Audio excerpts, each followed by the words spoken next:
All right, hello and welcome to the Cowlitz Black Bears postgame show, brought to you by the Daily News. To my left, we have our Black Bear of the game, Broc Mortensen. Broc, you drove in 3 runs today, and including the first run batted in, walk with the bases loaded in the first inning. And, Jacob Stinson yesterday told me what needed to change for today is you guys had to come in and punch him in the mouth. You walked with the bases loaded, Wilson Weber with the 2 RBIs to come in, and honestly, you guys didn't look back from there. Looking at that scoreboard, just the 1 run after. So what was the difference in approach today against Portland, though? I think it was just energy because, yesterday we came in. We had a good mindset yesterday, but we were pretty flat. So today come in with, energy. And, Portland, they're not really a rival, but this year it's kind of been seeming like it's a rival. Yeah, the base-loaded walk was nice. It's the easiest way to do it. Yeah. So you got to love it. But, I think the energy just coming out today, we really did a good job of just putting pressure on and keeping pressure on. And that's the only way you're going to beat this team because they have so many arms. They have 30 pitchers. So I think they use 6 or 7 today. Yeah, they're never going to run out of arms, so you have to just stay on them. Yeah. You guys jumped on Chris Beitas pretty hard today. He hadn't allowed 4 runs all season, and then he surrendered 4 runs in this game. Now, you're talking about slumping a little bit. How did it feel to get that base hit off your shoulders and then knocking another run later on?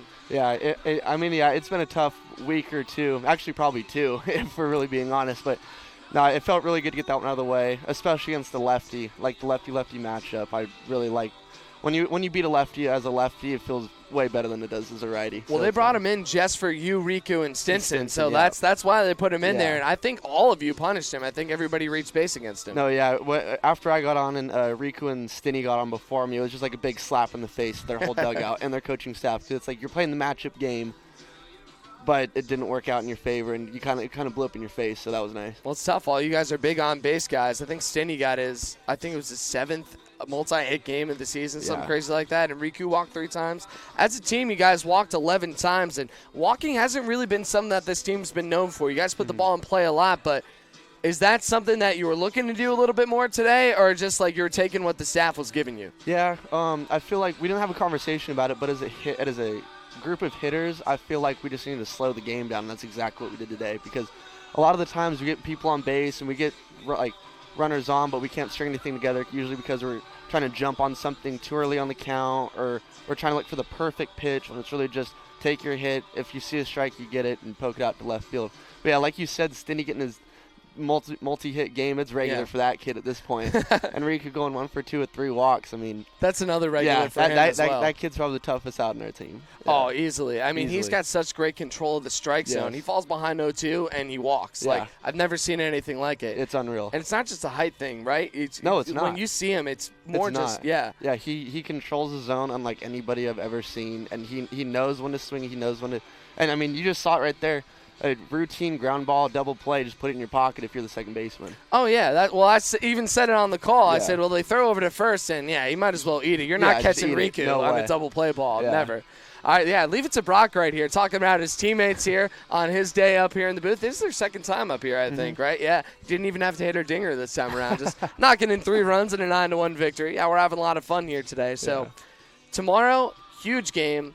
You only have 4 divisional games left here in the second half, which is crazy to think about. But you guys are mostly playing North teams. You're 3-2. You want to try to, A, protect a winning record in the second half right now, and then, B, the Black Bears have never beaten the Pickles in a 3-game series since the Pickles joined the West Coast League. You think you guys have what it takes to do it tomorrow? Yeah, I think the biggest thing though is we don't just don't think about it. Oh, you know of course. What I mean? Yeah. Just come out. I have to ask these. No, I know. Yeah. But just come out today like we did, and just have fun, playing the hacky sack 10 minutes before first pitch. I love watching. Yeah. I almost want to broadcast that as a 3-game thing. Yeah. Doing that. It's a great way to stay loose. You can't really take it too seriously because when you take it too seriously, that's when you really start pushing. Right. And when you start pushing and pressing, then that's when things don't go your way. And I think that's what we did a good job of today, is just not pressing, just letting the game come to us, and did a good job of it. Is that also your personal philosophy just as a player? Never try to get too serious. Just even if you're struggling or even if you're doing really well, just try to keep an even keel and enjoy the game? Absolutely. The moment I get in the box and my bat wiggle gets a little too fast, I'm like, okay, you got to slow it down a little bit. Yeah. All right, Broc. Excellent, man. A lot of good stuff today. And, man, yeah, we're going to have you up here more often. You and Stinny, man, you guys are great up here.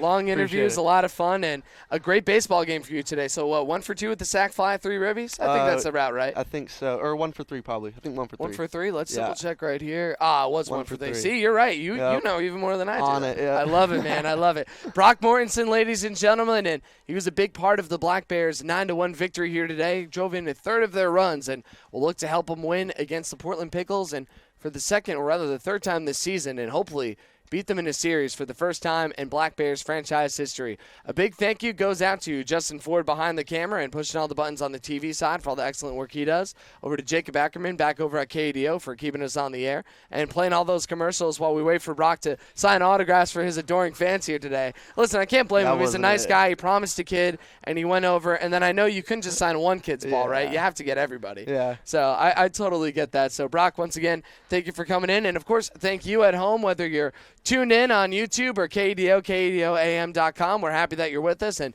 you can catch us on all those platforms tomorrow at 6:35 p.m. as the Black Bears look to win the series against the Pickles, and coverage will start at 6:30 p.m. You can also get tickets at CowlettsBlackBears.com. Once again, final score, Black Bears win a big one, their second biggest margin of victory of the season. They win it by a score of 9-1, and we'll see you tomorrow night at 6:35. So take care, have a great evening, and as always, stay frosty. Have a good night, everybody.